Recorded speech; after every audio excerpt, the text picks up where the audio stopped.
Are Democrats putting more pressure on Bernie Sanders to drop out? The suggestion is that his campaign is only hurting Hillary Clinton's chances in the general election. Democratic Senator Dianne Feinstein, quote, "I don't think they think of the downside of this.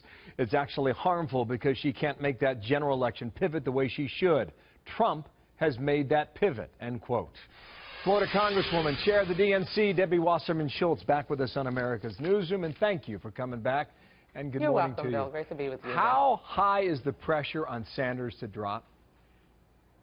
You know, the pressure really isn't terribly high. I mean, we have a primary nominating contest. I think there's a dozen primaries left, and it's going to play out. And Senator Sanders has said that he is going to remain in the race until, to give everybody an opportunity to cast a vote. And each candidate has to make their own decision. Secretary Clinton herself has said that she stayed in till the voting was finished in 2008. And make no mistake, Bill, we're preparing for the general election. We're working with our state parties, standing up our coordinated campaigns, placing staff. So we are able to walk and chew gum at the same time. And whenever we have a presumptive nominee, we'll not only focus on unifying, but we'll certainly make sure that we can ramp up and get ready for our convention, okay, so that we can launch our nominee. Let me try and tick through a bunch of things in 3 minutes we have, okay? She dropped out in 2008 in early June. He has shown no indication of that. By all measures, he's going to stick it to the end of July when you meet in Philadelphia. Is that an issue? Like I said, candidates make their own decisions. We'll see what happens. He said they're going to take a look at where they are after the last primary, and I take them at their word. Senator McCaskill, Democrat, Missouri. When Sanders' rhetoric takes a sharper tone against her, the hairs on the back of my neck stand up. I know that can be used as ammunition. So you've got that. The larger problem is that the Republicans are in chaos. This is small potatoes. What's going on the Republican side, where their speaker won't endorse their presumptive nominee, where you have the last two Republican presidents who won't attend the convention or support their nominee. You have scores of their candidates who won't attend the convention. You have a nominee who is refusing to release his tax returns, told an interviewer it was none of their business. I mean, he's had a dishonest campaign since the outset. And this is their standard bearer, and it is going to drag down their entire ticket all across the country. The deal with Sanders, who has a problem on I just squeeze this in here quickly. He won every county in West Virginia, but just picked up a couple of delegates here and there. And the super delegate system means that she's going to win, and the more this grinds on, the more injurious it could become. And Joe Biden and Barack Obama are essentially on the sidelines, and I know you would like them to be on the campaign. Quickly on that, then I've got another point here. Joe Biden and Barack Obama are going to be out there for our candidates all across the country, stumping for our nominee. We are in good shape. We're on track. And I will tell you that I'm quite confident about where we are in our campaign, preparing to elect our nominee.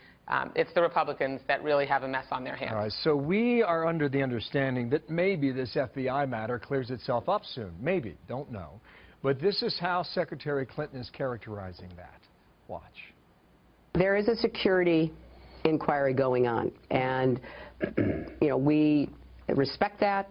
It is on its own timetable, but it's moving forward. The Justice Department has the emails, they have the server, they're conducting a security inquiry. I say what I've said now for many, many months. It's a security inquiry.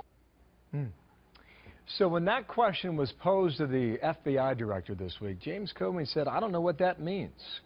We are conducting an investigation. That's the Bureau's business. That's what we do. I'm not familiar with the term security inquiry." Is she taking this as seriously as the FBI is? Well, I think it's important to underscore that Secretary Clinton isn't even a target of this inquiry, investigation, whatever I word you want to use. This election is going to be decided How do you know that? Because I've repeatedly been told that. I mean, my understanding is that Secretary Clinton is not the target of this investigation, inquiry, whatever you want to call it. Has the FBI shared that with you? I am only repeating what my understanding is. But beyond that, this election is going to be decided by voters who care about making sure that they have a president who has their back, who will build on the 74 straight months of job growth we've had in our economy, who won't take people's health care away now that 20 million people have it that didn't have it before, who won't drag us back to a time where the last Republican president plunged our economy into the worst economic crisis since the Great Depression. There you have the general election campaign. But just come back to my question. On who they want to be their president, and that's why our nominee will eventually win this election. 5 seconds I have left, yes or no, is she taking this FBI matter seriously? Yes or no? When you release 55,000 pages of emails and demonstrate the transparency that Secretary Clinton has throughout this I word, yes, most definitely. And that's still not what the voters are going to be making this decision on when they decide who they're voting for president. Thank you for your time. Debbie Wasserman Schultz, Bill. talk again. Head of the DNC. Thanks.